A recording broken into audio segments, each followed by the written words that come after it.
Welcome to Geek Philosophy, where we love geeky wisdom. If you're new to the channel, my name's Brian, and today I want to talk about Castlevania. More specifically, how you might be able to potentially take Castlevania as an idea and a concept and turn it into a killer setting for your own tabletop role-playing game. Killer. But first, let's take a trip back in time down memory lane to 1986. The original Castlevania game that was hitting the market around then, and it was about our main guy, Simon Belmont, and he was going through Dracula's castle and going through all these twisted halls and battling things with his whip.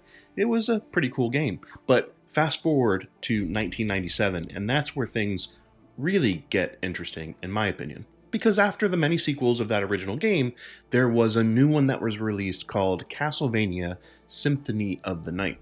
And this game kind of switched things up, and it gave us RPG elements and non-linear exploration. It was one of that era that actually spawned the whole idea of Metroidvania, Metroid being the other, and Castlevania, that's where we get that word.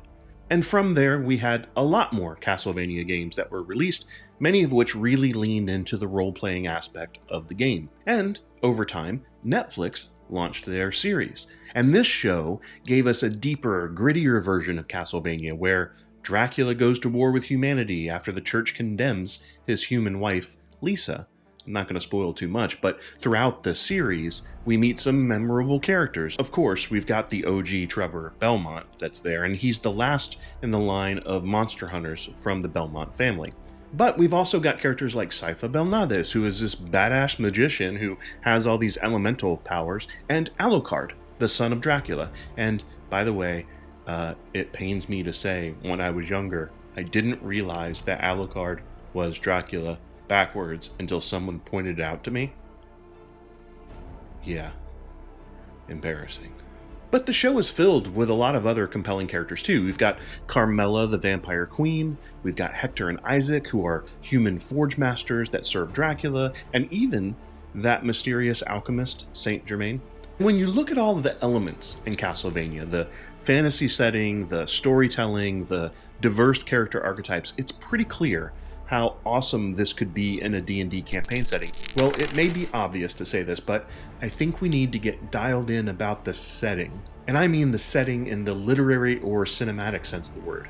Because in Castlevania, the ambiance is just as much a character as Dracula himself. Maybe I need to make sure that there's enough castles that are on the edge of a cliff that seem like they're going to give you vertigo.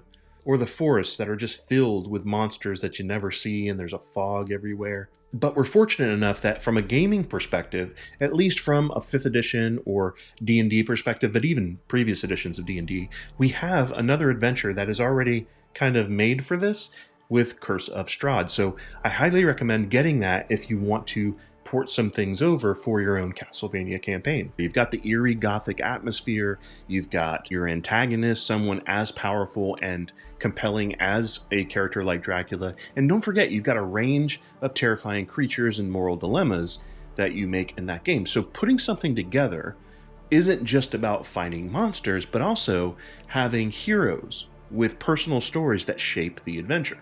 And one of the things that really sets Castlevania apart is its exploration of moral complexity. The characters frequently find themselves in a situation where there's no clear right or wrong answer. They are conflicted about things. As a GM, you can use this as a nuanced morality in your campaign. You should always talk about this stuff during your campaign 0 to make sure everybody at your table is having fun and on the same page with things, or at least you have up your safeties if you need them. But think about how you can challenge the moral questions within the player characters. That's what we're going with here. You can craft scenarios that test your PC's moral compass. Imagine a situation where a harmless villager is turned into a werewolf. Now, the group could just kill the creature and be pragmatic about it and remove the immediate threat. Or they may risk their lives to find a cure. And these moments give a layer of depth to your collaborative story that you're telling at the table. And if I wanted a deeper connection to the Castlevania universe, so to speak, I would consider incorporating some of the lore and the characters from the series right into the game. Say one of your players is itching to whip up their own version, pun intended, of Trevor Belmont. A fighter with the Battlemaster subclass could be a perfect choice here, focusing on the whip as their primary weapon and then hand crossbow or something for ranged attacks, but you might choose the Haunted One background to make it even more of a fleshed out character. Even a modified soldier background could emphasize their long history with battle.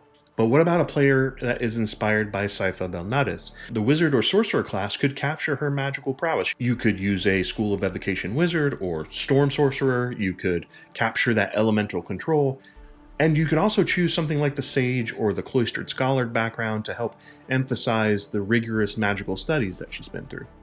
And for fans of Alucard, you could always use the Dompier from Van Richten's Guide to Ravenloft because that's a natural fit. It is what he is. It's a half human, half vampire. And as for classes, you could use an Eldritch Knight Fighter for that purpose, or even a Blade Singer Wizard would be a great choice. You could even make an argument for choosing Hexblade Warlock, and maybe use his lost mother from the past as a patron. All of those would really reflect Alucard's swordsmanship and the dark power. It's a good nod to his noble origin too, so you can really pull this together. You could use Noble or Outlander as a background, but, mix it up as you like. Remember, it's not just about the numbers on the sheet. It's about painting a vivid picture. And tailoring these elements will help breathe life into the Castlevania-themed campaign world. And your characters should have a personal reason to be on the journey. Think about why they are battling these forces of darkness, because the world should have high stakes. Get what I did there? Stake, vampire. All right. Creating a campaign world that is based on Castlevania isn't as hard as it may seem. It's already a lot like D&D or Pathfinder or other role-playing games already. It just depends on what system you want to play in. So doing something like converting it for 5e or Pathfinder or any other game that you like isn't really that challenging.